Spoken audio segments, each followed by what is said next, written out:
Good morning, good afternoon, good evening, and good night. Welcome to the Erin Molan Show. It is so great to have your company. What a weekend. I don't know about anyone else. It felt like Christmas. Did it feel like Christmas to you?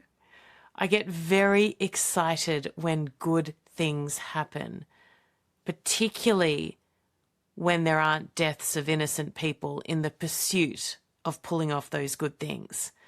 We've seen Maduro arrested, currently in New York City. Oh, the irony. Hello, Mamdani. Oh, the irony. The social media accounts of the White House and of Donald Trump. I mean, we are alive, my friends. Can you imagine even 2 years ago the kinds of social media posts off the back of something as significant, world-changing, high stakes as what just occurred? And there's like rap music, there's memes, there's like animals, there's rock music. It is so insanely good, I run out of words. And I made this point on X over the weekend. Anyone who is angry about the appropriateness of a social media post, but not angry about a murderous dictator who's been responsible for the suffering and death of millions, has a serious, serious problem. There is so much to get into. Tomorrow, I am going to get a former Delta Force member who's going to take us through step by step how they pulled that off, how they managed to go into one of the most secure locations in the world and pull out Maduro and pull out his wife without so much as a scratch that we know of yet. Interesting, though, I did see something that kind of inferred maybe Maduro was part of this and this was an easier way for him to get out. Sounds a bit conspiracy theory, but let's talk about it. Let's talk about it all. Of course, the Iranian people continue to fight for their freedom. I've got 2 amazing guests already locked in this week on that exact issue. We cannot let it fade away. We cannot take our eyes away. The significance of what is happening in Iran for the rest of the world is too big. It's too important. We cannot let them just fade again. Not when they've been brave enough, not when people have already given their lives. We cannot suddenly go, okay, well, we've got Maduro, let's walk away. And maybe in another year, maybe another 2 years, we'll see what the Islamic regime's doing and if we're given another crack. No, this is the time. This is the time. The Iranian people have already shown they are up to the task, but they need our help. So that will be a big focus of the shows this week as well. But today I've got a very special guest. His name is Ben Habib. My UK listeners and viewers will know him very well. He's started the Advance UK party. He's the leader of that party, the party that Tommy Robinson has joined, the party that Elon Musk has publicly endorsed. I spent nearly an hour with this man just before recording this. Really impressive. I really liked him. He's got substance, which can be rare in the political types, as you all know. He sees the current threat as existential, and I think that is key. If you're going to pull the wool over your eyes, you cannot save us from this. He is not afraid to call a spade, which matters greatly. The other thing he's done is give us here on the Erin Molan Show exclusively his first official policy of Advance UK. He announces that today during our conversation and says, you're the first person outside the party who will know about this. We haven't announced it publicly. And let me tell you, it is perfection. Perfection. I'm super excited about what they plan to do. And it doesn't mean that I'm necessarily endorsing them over reform. We've had Nigel Farage on here before, of course. Who else have we had? I mean, Boris Johnson's unlikely to make a comeback, but we've, of course, had him on the show as well. But let me tell you, anyone who can pull the British public in a direction that is away from the likes of Keir Starmer, I am right behind. Right behind. He's also not complimentary when it comes to Nigel Farage. but that probably won't surprise anyone there as well. But look, if you're not in the UK, if you're in Australia, if you're in the United States, Canada, South Africa, New Zealand, all around the world, Singapore, a lot of people in Singapore listening recently, and Malaysia, thank you, we love you guys. Make sure you watch this or listen to this, because the kind of themes that we discuss applicable everywhere. If you are decent, if you are democratic, if you enjoy freedom, then you must not miss this very important conversation with Ben Habib. Ben Habib, leader of Advance UK, it is such a pleasure to have you on the Erin Molan Show. Thank you so, so much for joining us. No, thank you. It's a pleasure to be on your show, Erin. I've been watching your stuff and I'm, if I may say so, highly impressed. Oh, bless you. Well, you've clearly got good taste, so we can tick that off the list. You hope to one day lead the UK. I'd imagine that would be a fair assessment. Yeah, I mean, you wouldn't be leader of a political party if that wasn't your aim.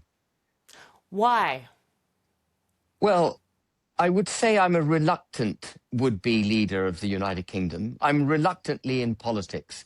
I was perfectly happy leading a commercial life, running a business. You know, I'm really a businessman by background, running my business. I've actually reached an age where I don't have to bring up children anymore. They've grown up and I could have relaxed a bit. But the country is facing such challenges, and there seems a complete absence of an understanding of the challenges that the country's facing, the root causes of those challenges. And there's no champion that I can see on the British landscape that is able to, as you were rightly saying the other day in your speech in the New South Wales Parliament, you know, there's no champion there even able to call out what the problems are, let alone address them. That I feel compelled. I know this sounds a bit quiche, but I feel compelled to stand up and be counted. And if I succeed, I think I would have done a phenomenal thing, not just for the United Kingdom, but for Western civilization itself.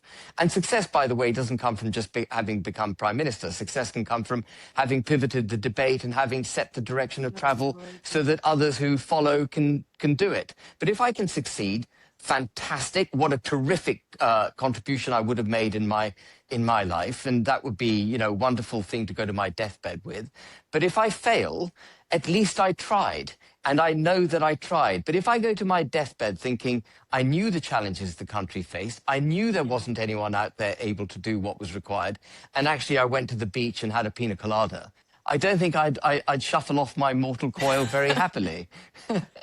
It sounds lovely. It really does. But I get it, because I'm also someone that I think is driven by purpose. And as you get older, I think that pushes you harder than almost anything else, purpose and legacy. And if you've got kids that you mentioned, you can see an existential crisis, I have no doubt. And you're so Absolutely right about this not being able to call it out. I remember a day, and it wasn't so long ago, where the criticism of people in public life would be, yeah, you keep talking about the problem, yeah, you can identify the problem, but what can you do about it? We've moved back from that now, where people can't even identify the problem, or they refuse to. They refuse to say what the problem is, whether that's because they're afraid of backlash or whether that's because they actually don't understand the problem, I don't know. But how have we reached a space? That used to be the easy part. It used to be the thing you'd mock people over. Okay, you can point it out, but you can't fix it. Now we can't even point it out. Yeah, I think it's the political class that are particularly hijacked by the inability to point it out. I don't know about the Australian people, but the British people have woken up, I think.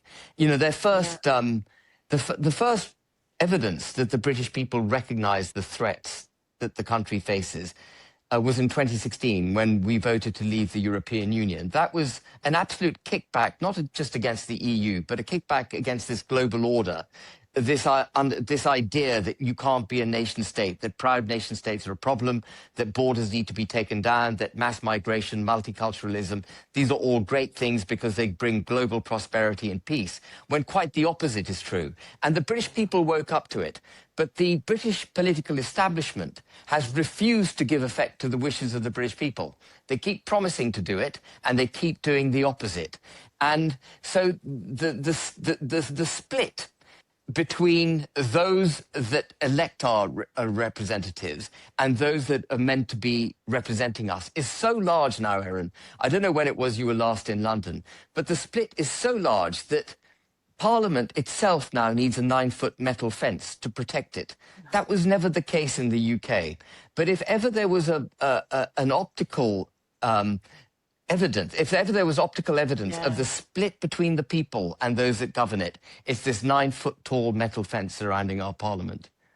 It's a really powerful image, and I've seen that, but I've never quite thought about it as representative of the split, the divide. And that is crucial, isn't it? And you're right. I feel like, how could you not have woken up, particularly in the UK, when we look back at even the past 12 months at this series of events? Surely the population, their tolerance for the BS that we're seeing over and over, and led by Keir Starmer, but gosh, there's plenty in there who should hang their heads in shame, in my humble opinion. Is it too late, do you think? And I would hope your answer is no, because if it is, what are you doing? It's never too late.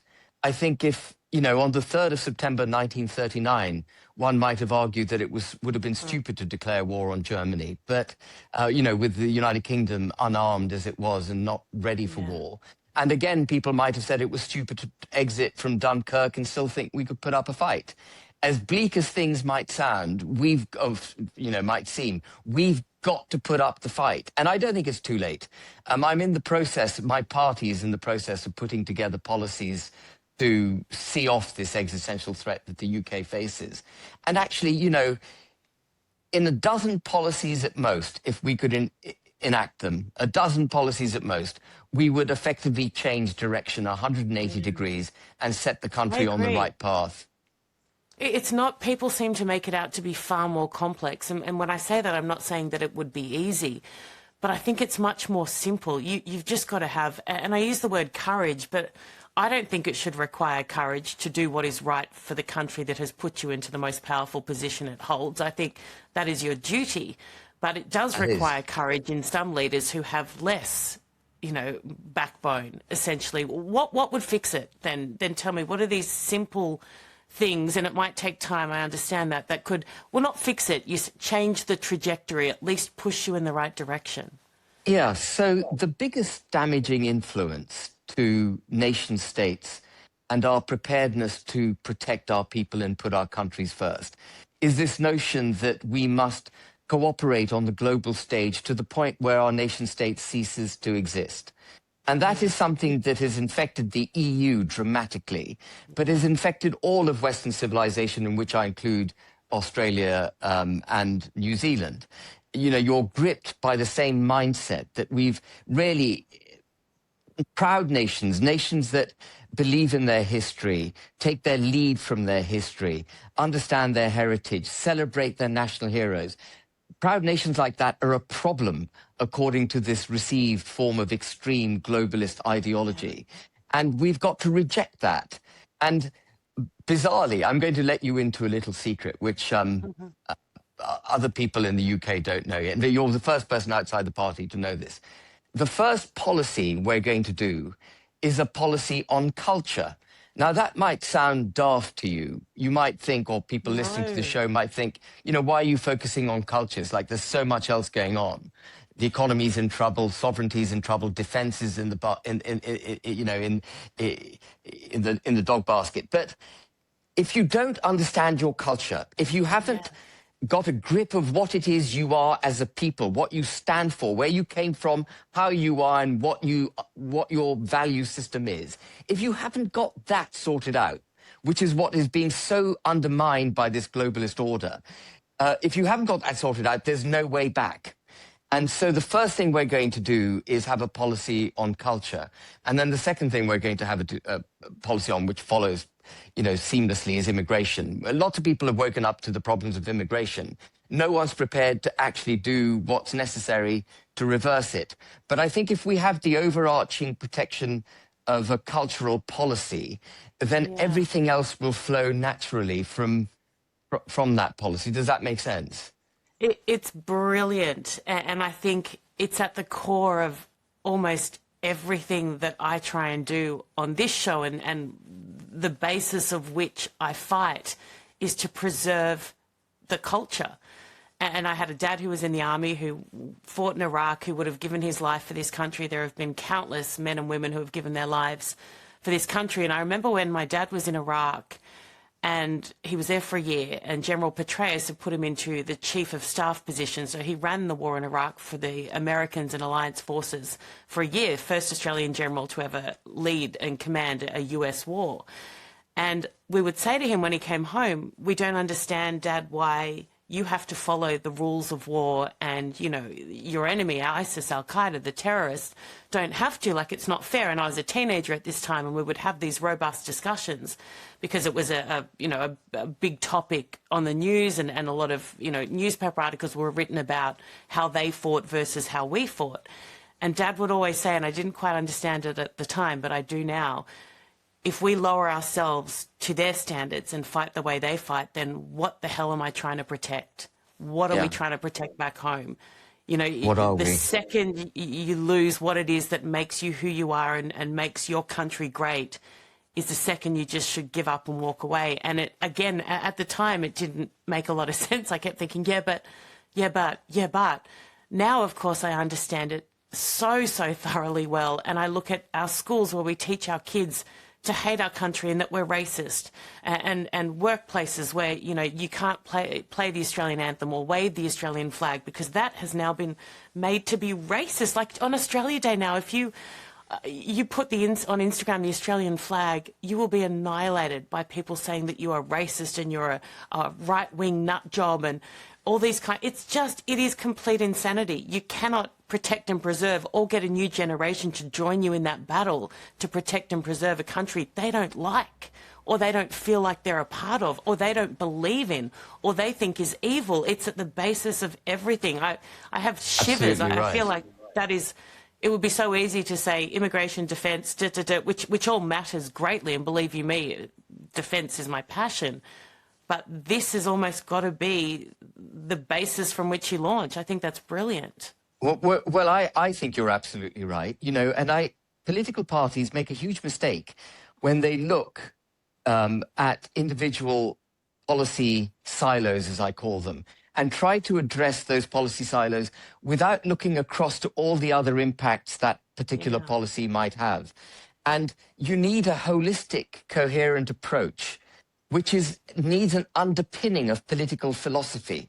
And that political philosophy is your culture. It's who you are as a people. And if I may go back to World War II as an example again, it's a very good example because there was a very distinct difference between those who were evil and those who were good, and it was very clear who was on the right side of that war. We didn't go to war to protect our economy. We didn't go to war for some kind of globalist agenda. We went to war to protect our way of life, to protect our culture, to protect our people, that which is dear to us. We took huge economic risks in order to... In fact, the United Kingdom paid one of the highest economic prices possible in order to defend, initially standing pretty much alone, to defend Western civilization against Germany. And we did that because we understood the importance of our culture and who we are as a people. And as you rightly pointed out in the comments you made, Erin, our children are not taught that. Our children are taught to be ashamed of their country, to be ashamed of borders, ashamed of the Australian flag. We are told that we're racist if we like the St. George's flag, which is the flag of England, or that the Union flag is flown on buildings, you know, that's racist. And so if you traduce a country's identity, literally by traducing its flags, it ceases to be. And then there will be nothing to fight for. There'll be no economy worth having because it won't be our people's economy. That's exactly right. And even, you know, look at defence. We had numbers falling significantly of people wanting to join the military. Again, why would any kid who's just spent 12 years in education being told that their country sucks then think, you know what? I'm going to go and join the army where I might die to protect this country that sucks. You know, even from that very basic example, defence doesn't matter much if you can't recruit people to join it and believe in the cause. And for that, you need to have a strong culture. Immigration's the next thing, and that's obviously something that is a huge issue for the UK, absolutely, all over the Western world, essentially, but particularly bad in the UK. And in that same speech that you referenced earlier, you know, I made the point, and I see it every day here in Australia. It is not racist to say, hey, we can't contain the number of people coming in. We don't have the logistics for it. And who gets hurt almost more than anyone? Immigrants who have come before them. They're actually louder than the kind of, you know, fourth, fifth generation Australians going, I uprooted my whole family to come here for a better life. My kids now can't get an apartment. They can't rent something. They're waiting too long for a hospital. That, you know, the facilities aren't there. So immigrants who have come and contributed immensely suffered just as much as everyday Australians, whoever you'd like to describe them. I think this debate, we're getting better at it. I think people are less afraid to tackle it, but still the stigma that surrounds it, that if you even mention the word, people will attack you and people are terrified. We've got to move beyond that. You know, it's the politicians who attack you. I imagine the Australian population gets it. Absolutely. They genuinely do, Ben. I am constantly reassured that the vast majority of Australians believe in everything that I say and everything that you say as well when it comes to values and what we need to preserve. It is absolutely the Greens, the Labor Party, all the types who use it as a weapon to stop conversation, to stop people in their tracks. There's another thing that's been taking place, which is part of the whole globalist agenda, in which they ascribe, naturally, they ascribe inalienable human rights, as they describe them, to every human being on the planet. Yeah. But then they make the massive leap of going from there to saying, well, in that case, every foreigner is equal to every British citizen. And that is not an acceptable, logical leap to make.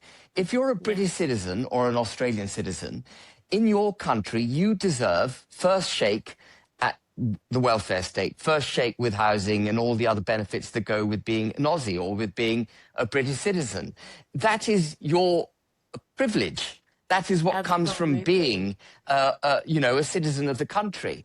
And that's of course, why we say we're so blessed to have been born into this country or this country or this country. It's because it comes inherently with rights and privileges. Absolutely. And when you set those rights aside and you welcome in the whole world, and the other thing we're doing when we welcome in the whole world is we're no longer, as perhaps, you know, 2 or 3 generations ago, we were taking in people that could actually significantly economically contribute to the United Kingdom, that enriched our cultural fabric rather than damaged it. We're now taking in people from the depths of Punjab, from Afghanistan, hundreds of thousands of people from Afghanistan who have never had, frankly speaking, brush with civilization. They wouldn't be welcome in polite society in Kabul or, you know, and so we've just gone absolutely loopy. And we've got to reverse all of that. But as I say, I think it is absolutely doable. See, I feel like, and you would have, of course, followed what happened at Bondi Beach in Australia, and I feel I can go to an even lower standard when it comes to this. You know, if you want to come into my country and you want to contribute, you still want to keep parts of your culture, that's fine. If we can take you and it's all legal, great. You want to come in and be a part of something special, wonderful. We're a small population and we need immigration. If you want to kill me or kill my child or kill my fellow Australians, then I don't want you. We're not even there yet. We still can't say no to people who have a history of terrorism in their own nations. This is the bat beat crazy element of this stuff. It's not even don't come in and be a drain on our system. I'm all for that as well. But right now, Ben, I'd settle for, hey, do you mind those 3,000 or 6,000, whatever it is, visas that you've awarded to people out of Gaza that happen very, very quickly, that haven't been vetted in the proper way? Would you mind checking about their links, given it's a terrorist-run nation? Because I don't want them to kill me or my child or my fellow Australians. You know, we're not even there yet. We're bringing in people who pose a threat to this country, let alone people who are just going to go on welfare and drain our system. Yeah, I mean, the economics is depressing, but actually the much bigger threat is the one that you cited. It's a security threat. It's a threat to our very people, our existence. And I don't know if you followed the case of Alaa Abed Ul-Fateh in the UK. Did you follow this case? That had to have... I mean, normally I look at something and I move away.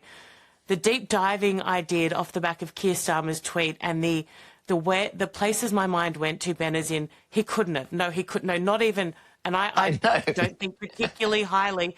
Is it a spoof account? No, there's a blue tick. No, surely this is a Elon, you what, I can't. I actually did a quote post of it, Ben, and I said, you know, in 100 years when they study the downfall of Western civilization, this could be the most powerful piece. This and your fence outside Parliament, the most powerful demonstration of how significantly weakly, cowardly leaders screwed up the nations they were put in place to protect, because I was appalled. I mean, the story is so remarkable that if you were told it as a hypothetical situation, you just think it would never manifest itself in reality. If you But pitched it as a movie, they'd say, no, it's not. Yeah, it's not too fantastical. But this guy spent basically, as far as I can make out, pretty much all his time since 2006 in an Egyptian jail because he's Muslim Brotherhood and he supports all of that. In 2021, in absentia, the Conservative government gave him British citizenship because his mother was born in the United Kingdom. He'd never been here. He's extremely anti-British. He likens British people to... He's anti-white. He wants to kill us, decolonize and all that sort of nonsense. And so he was given British citizenship in absentia. And then the British government fought to get him back to the United Kingdom. And Keir Starmer now claims he had no idea about how anti-British this guy was. Grok found out within 5 seconds flat how anti-British this guy was. And our security services and our Prime Minister didn't know. It's an absolute joke. And that is after, in the midst of, I mean, we're not living in our best times. I don't think anyone maybe in America they can say that at the moment. But for him to say a priority of our government, even if he had no idea, like, even that shows such poor judgment that he would determine in the current climate that bringing someone back, even if he wasn't a complete knob, it would still be a pretty appalling priority to have for a government where his own people are completely screwed at the moment. So even that, but then you look at all the things he said and done. I just think, you know, I get that leaders, it's hard to be across every single little detail, but you actually got to be when it comes to things like that. That's a real failing for him and a real... That's huge. I mean, he's got... Yeah, you know, how does it work with you? I mean, do you have people that do your social media? Do you have people that help? Do you look at everything? I mean, I know it's really hard to... I mean, even I've now moved into a space where I have a couple of people who put things out and I say to them, just quote, if I'm not writing it myself, just do a quote of the guest type thing, because then it minimises their ability to maybe say something that might be misconstrued or it's not directly what I think or say. But, I mean, when you're in that position, you've got to be across everything. You do. But remember, this wasn't him. This wasn't his team putting out a post on X. This was him. He put it out. I mean, me.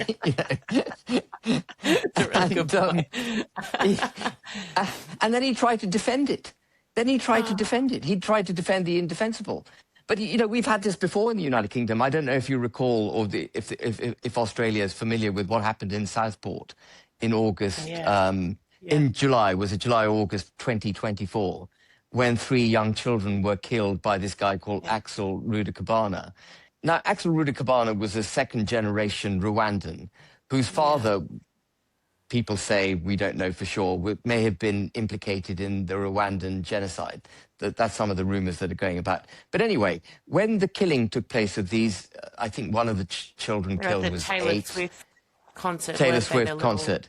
Little dance thing. Yeah, and so anyone who doesn't want to hear anything gruesome should put their hands over their ears now. But one of those children was stabbed 132 times, and then he proceeded to try to behead her.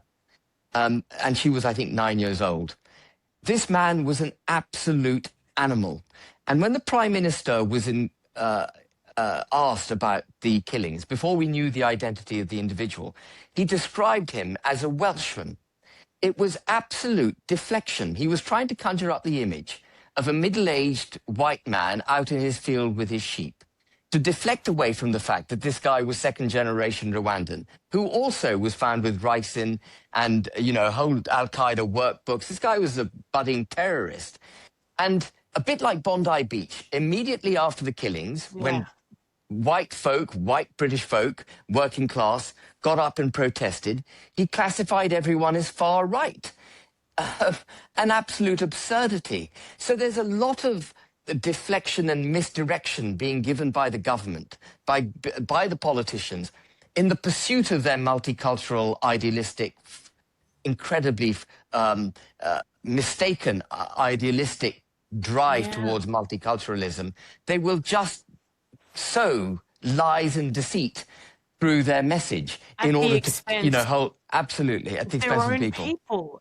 Yeah. See, I just can't even. Normally, I can look at something and say, okay, look, I see what they're trying to achieve. I may not agree with it, but I kind of get it. In this space, even calling out radical Islam, I don't think that should be offensive to everyday moderate Muslims. I think they should be leading the charge, personally. And I lived in Indonesia for 7-8 years, the world's largest Islamic nation. I speak the language fluently. I go to the country all the time. They are an incredible people. I love the country.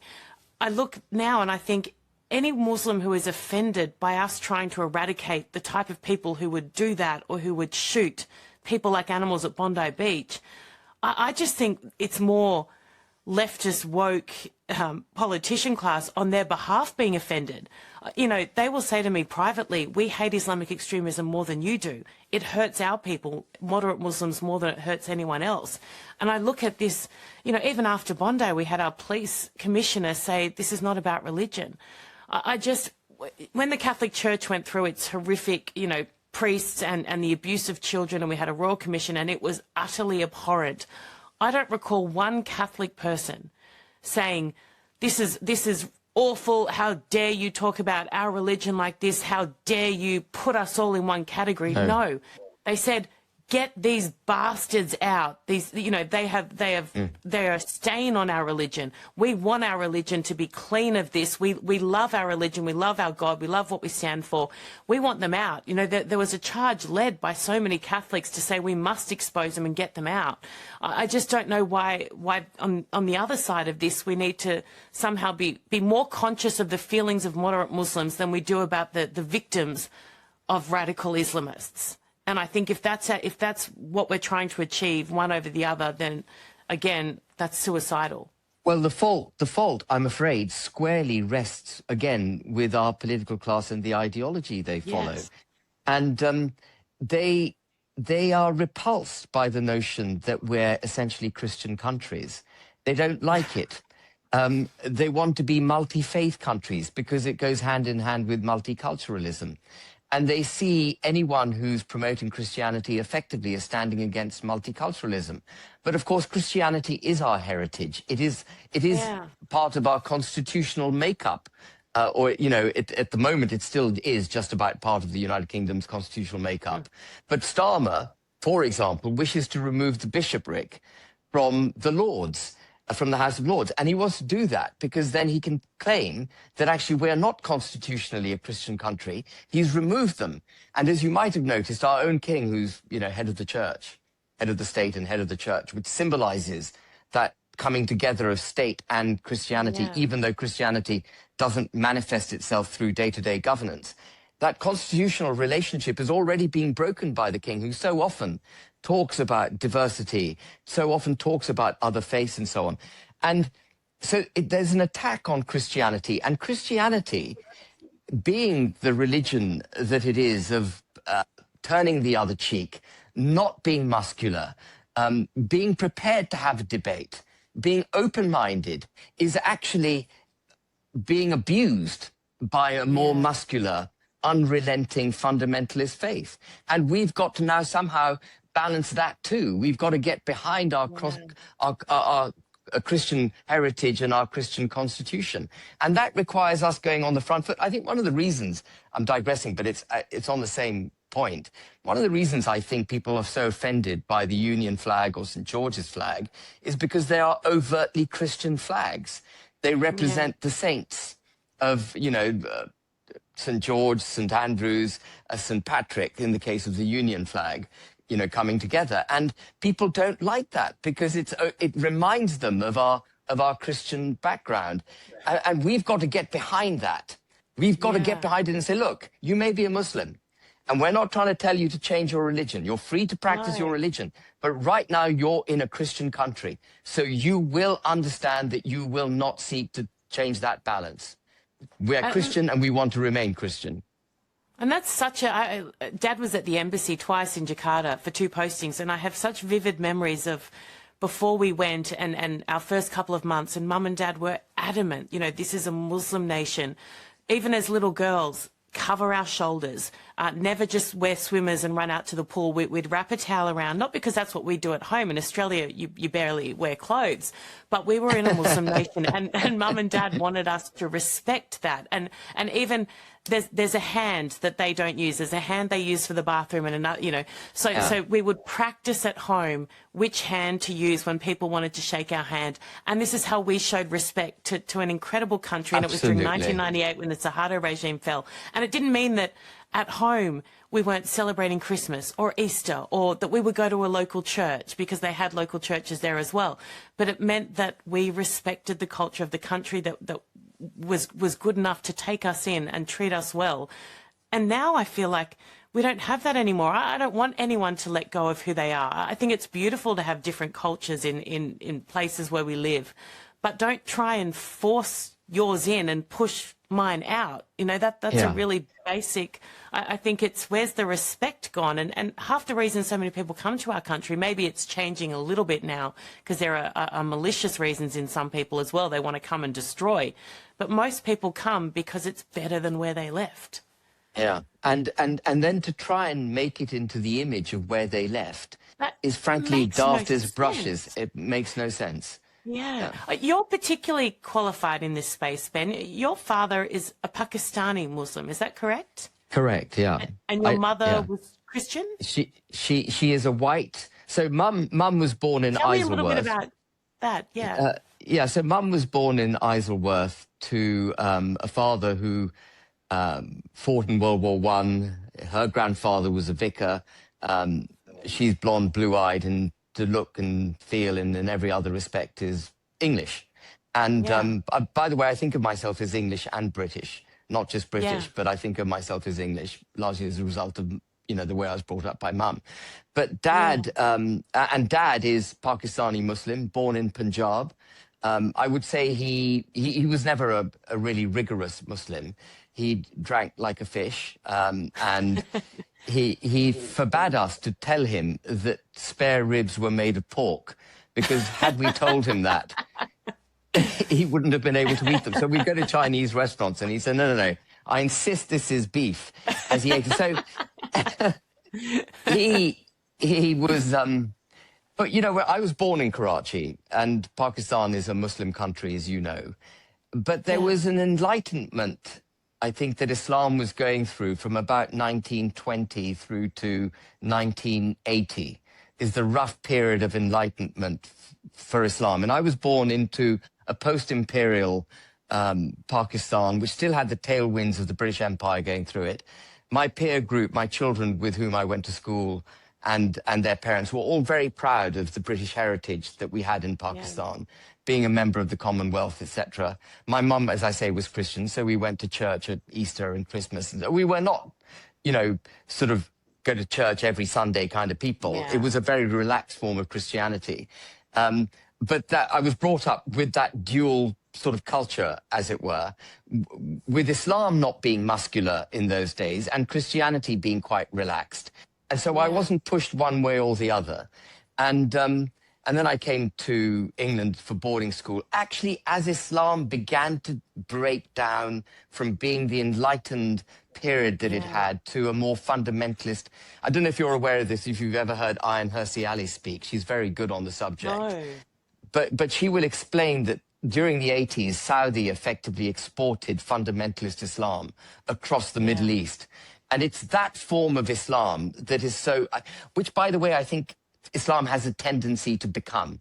It has a tendency to become Yeah. fundamentalist because the Quran Absolutely. is the word of God. So you can't improve on perfection. So you're not prepared to debate the Quran. And if you're Yeah. not prepared to debate it, it's inherently incompatible with Western democracy and the way we Yeah. think of things. And so there's a conflict there. But anyway, during this period of enlightenment, everything was fine. But as it broke down and as Pakistan became more Islamic, schools were closed, it became more troublesome, etc. So my parents sent me to boarding school in England, along with my siblings.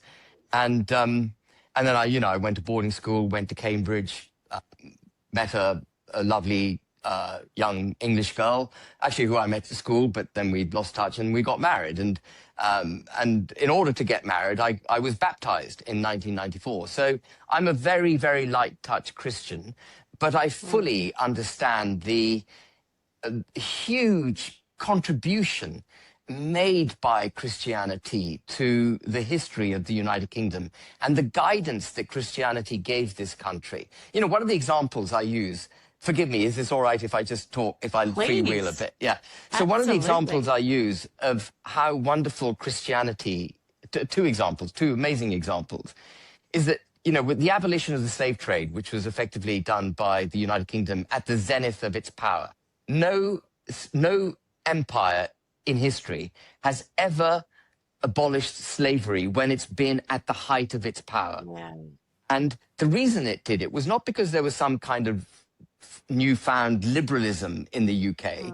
It was a Christian patrician caring motivation for the abolition of the slave trade. It was William Wilberforce.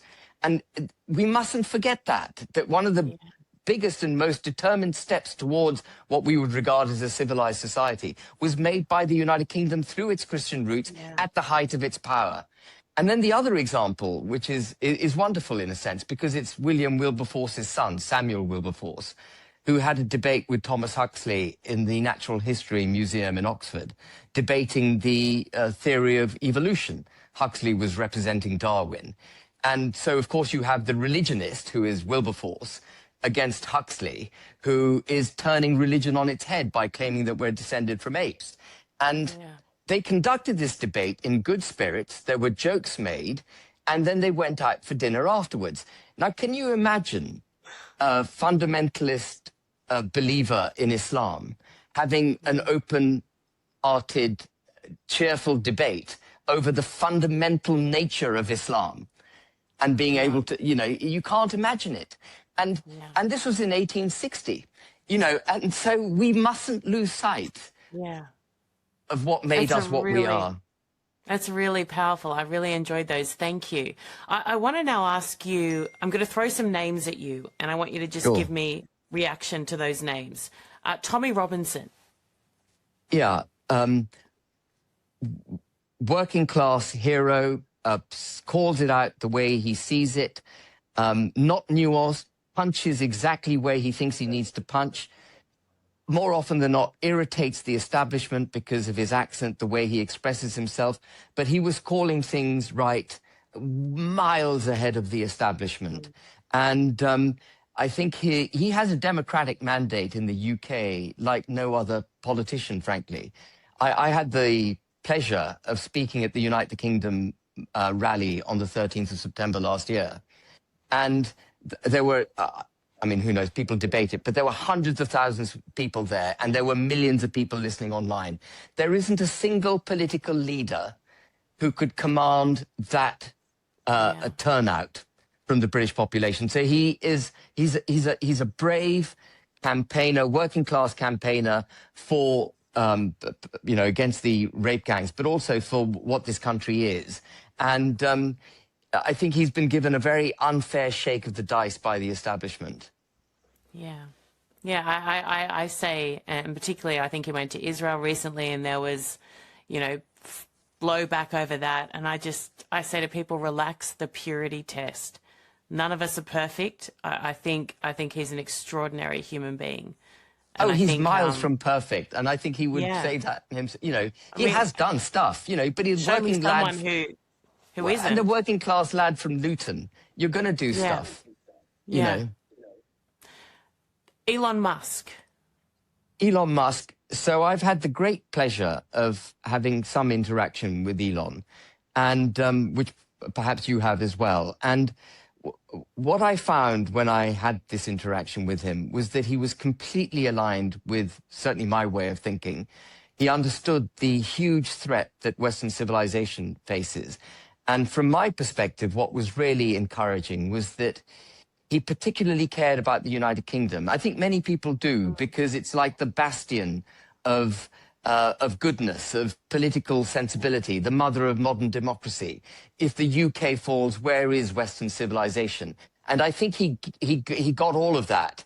And so I think he is, you know, I think he is on our side of the debate. Now, there are lots of people who don't like, you know, he's a kind of mad genius, isn't he? And some people don't like the way he expresses himself again. But I think he's a force for good. That's how I see it. Yeah.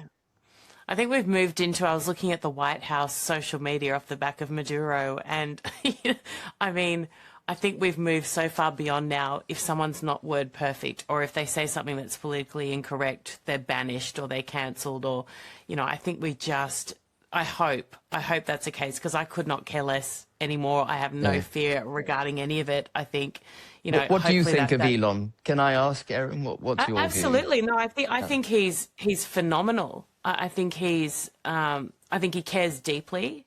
He cares very, very deeply, and I think that's a rarity. I think a lot of people are motivated by lots of different things that are not necessarily. It's not a bad thing to be motivated by wanting people to think that you're amazing, or by ego, or, you know, a lot of those things are part of all of us. But I think for him in particular, I think he's motivated by things well beyond that, because he doesn't need anything else from anyone. He doesn't need reassurance. Yeah.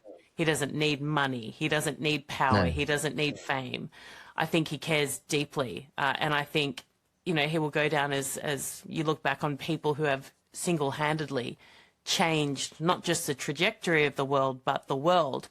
And I think he'll be right at the top of that list. I think he's got good taste as well, and I think he's a fan of yours and your party. So I think that he's endorsed it. I'm very grateful to him for his endorsement. You know, he's got 230 odd million followers on X, which is huge. You know, I think it's 229. Is it 800,000 more than me? But still, but yeah, he you know, he controls, not the right word, but can heavily influence, and not in a sinister way, in a way that people look at what he's achieved and what he's built. Actually, that's another thing I wanted to bring up with you is, you know, you look at people who can build things, people who are in business, people who have been successful.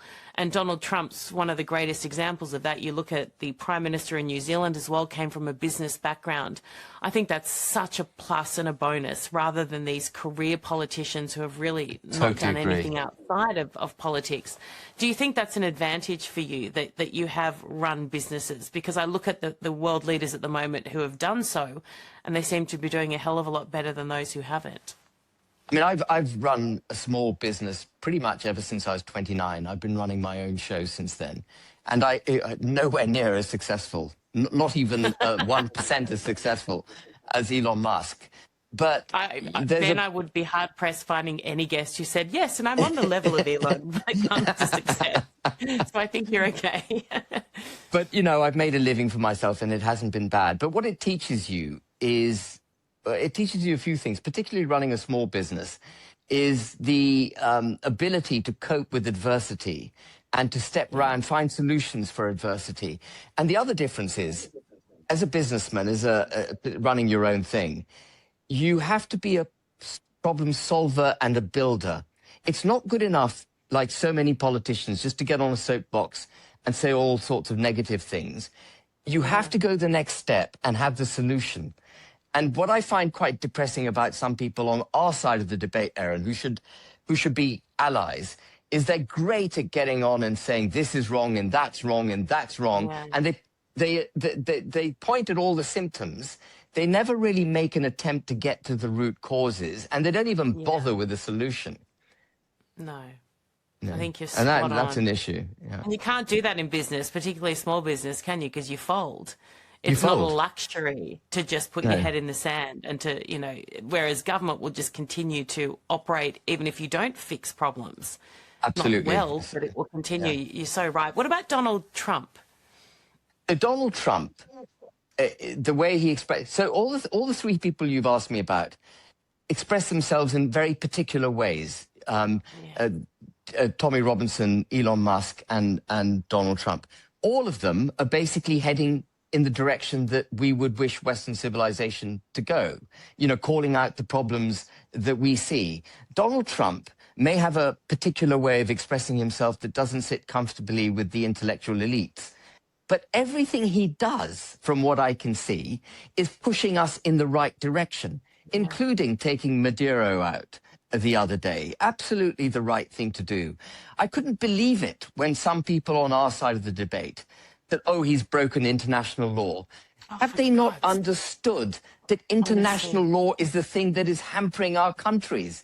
It's what's preventing us from actually being proud countries. And there's, by the way, there's no such thing as international law. There are just treaties and memberships of organizations. So he got rid of DEI. He's enforced the borders. He's drill, baby, drill. He's America first. And I say, great, do it and lead the way. Show us show us the way back for the United Kingdom and Western civilization. He's a real, he says what he means and he does what he says. And you look at Biden, for example, and the example I always think of is when he was asked about Iran and the threat of Iran by a reporter, and he kind of looked at her down the camera and he said, they know. She said, are you worried Iran's going to do something? And he said, they know. They know. As in they know not to. And I think the next week US troops were killed. And you just go, you can't have a leader that nobody believes. And I think for Donald Trump, you're right. I used to say to people back in the day, would I want him to marry my daughter? Probably not. Look, now I might rethink it. She's a little young, but he's growing much, much more attractive in my eyes as time goes on. He's doing a phenomenal job. But that doesn't matter. I don't need someone who's word perfect or who's polished. No. I need someone who's going to keep, as an extension of America, the West and the rest of us who rely on America to be safe and prosperous. I need someone in power there who's going to do what it takes and do what needs to be done. And I think, you, again, relax the purity test. All these people come at me, oh, but he said this about women when he was 20. Well, show me any bloke who hasn't said something that's, disparaging about a woman in their 20s or in their 30s. And show me a woman who hasn't called a bloke a bloody million different things that were disparaging in her. Like, it's just the purity test cannot exist, or we will lose 99% of the people we need to save. Yeah. The purity test is very clever because it's a test that's largely implemented by those who would wish to stand against us and applied to people like us or to people on our side of the debate. And they use it to cancel us. It's the mechanism to cancel us. And we mustn't bow to it. We must just say, two fingers up. I think that, and I think people are. I really feel like the whole cancel culture thing has just died in the arse. I really think it has. For the most part, you make a choice. You either elect to buy into it or you don't. You just don't buy into it. Ben, I've kept you far too long. Last question. End of this year, we've just ticked over into a new year. What is a win for you? Say this exact date in 12 months' time. If you're back here sitting down with me and I say, did you win this year? Why and how? What would you like to be able to say to me? Advance is a very new party. It came into being on the 30th of June last year. We didn't even apply for registration as a political party until September, which we got in December. What I would like, but we're doing incredibly well for a new party. We've already got nearly 40,000 members, which makes us the 7th largest political party in the United Kingdom. I don't know how that compares to membership in Australian parties, but it's a proper membership. We can fight a general election if we have to. My aim this year, having spent 2025 establishing the party, is now to give the party momentum in two particular directions. One, in the policy making that we're going to be coming out with, the first policy of which is going to be the culture policy that we discussed earlier, and then rolling out policy and leading the way, not trying to hold our cards to our chest, but letting all politicians, even our competitors on our side of the fence, have full access to what our thinking is. So if they want to adopt it, adopt it. You know, we want the biggest force for the good ideas. That's the first thing. And the second thing is to get momentum politically in the polls. We've got to make an impact we've got to get into the minds of the electorate. That's difficult because the mainstream media want to shut us out. They don't want a force like us to exist. But shows like yours are very important for advance. And what I hope to be by the end of this year is polling at a level which makes the mainstream media think, oh my God, we better take advance very seriously. Yeah. I really, the reason I smile, and we're a very new show here as well. So we only launched in August last year, and we've, already got 124,000 subscribers, which is unheard of growth in that time. And we reach millions every month, and we've got a big audience in the UK, the US, Canada, Australia, of course, as well. And it's so interesting. I was talking to a couple of people that, we're still volunteers, a lot of people in this small team. We're not kind of, at Charlie Kirk's show level yet. But I say to them, where I want to be is too big to ignore. I've had, Boris Johnson, Nigel Farage, Tommy Robinson, just talking about UK, big, I chase big names and I love having big names. But a lot of the times I know the media, the mainstream media, who would normally take a bit and run with it because it's a headline or it's a big deal, won't do it because they don't want to promote an independent show. Where I want to be is too big to ignore is what I say to my team. That's where I want to be. I want to be to the point where they actually go, actually, we have to cover this. We have to promote it. We have to because we're doing things that are too big to ignore. And I think it's a very similar kind of place that you're in now. Yeah, that's the first step. Then the next step is winning the general election in 2029. Yeah. I've got to ask you, I forgot to ask you about Nigel Farage. Yeah, go on, ask me. No, it's just a name and you just react however you please. Well, I wouldn't have set up Advance if I believed in Farage. The problem with Farage, the fundamental problem with Farage, and it may not be obvious to viewers in Australia, it isn't obvious to a lot of people in the United Kingdom, is that he doesn't have a political philosophy. He isn't actually the nation state of Great Britain and Northern Ireland first. He is what I would call a classic liberal, thinks a lot about the economy, but has forgotten that for the economy fundamentally to succeed in the long term, it needs a sound constitutional and cultural basis. And he doesn't understand that. He doesn't get it. He doesn't have the wherewithal. He doesn't have the integrity, the intent, or the wherewithal to deliver for the United Kingdom. So he carries the hopes and aspirations of the British people, but he is an empty vessel, I'm afraid to say. I hope that hasn't damaged your view of him. No, I mean, I love everyone's opinion and I listen to them all and I form my own. So not at all. I thank you. Thank you very much. I've really enjoyed this conversation and I think you're incredibly impressive and I'm excited to watch what you do over the next 12 months. Well, thank you. And likewise, you're incredibly impressive, Erin. What I've seen of you is phenomenal. And we all need to ally. People like you and me and others need to ally and make sure we win and save our countries. I think, when you call it this existential threat, I know a lot of people roll their eyes or think that you're just being dramatic. It's actually, I wish it were. It's actually not. And I think it's in real. the UK, people are far more aware of it than they are here. I think maybe after Bondi, Australians are starting to wake up a little bit, which is unfortunate that it required something like that. But it is existential without any doubt in my mind. I just want to say one thing before I go. It is an existential threat.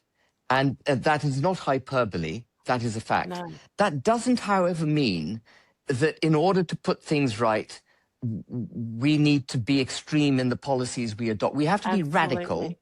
We have to be radical, but we can do it peaceably and we can do it without harming. Just explain to me the difference between extreme and radical. That's fascinating to me. So radical is a dramatic change of direction. Yeah. And we need to be radical. So it doesn't need to be something extreme. It can be a radical change of direction to something that's still fairly Non-extreme. Gotcha. I mean, Okay. actually, to make it more balanced, I firmly believe that we are being governed by extreme ideologies. This notion that we mustn't enforce a border is an extreme ideology. Giving up on fossil fuels with with massive economic damage and no real betterment to the climate is an extreme policy. It's also stupid. It's also bloody stupid. Yeah. And so it's radical to change that, but it is not extreme, if that makes sense. Yes. Yeah. Got it. No, that's amazing. I always think if I'm thinking something, then my audience might as well. So thank you. That makes perfect sense. Ben Habib, thank you so much for joining us here. And we'd love to have you back on again over the next year or so. And if I'm over in the UK, I would love to catch up as well. Absolutely. Look forward to that, Erin. Thank you very much for having me on. Thank you. You're amazing. Thank you so much. That was...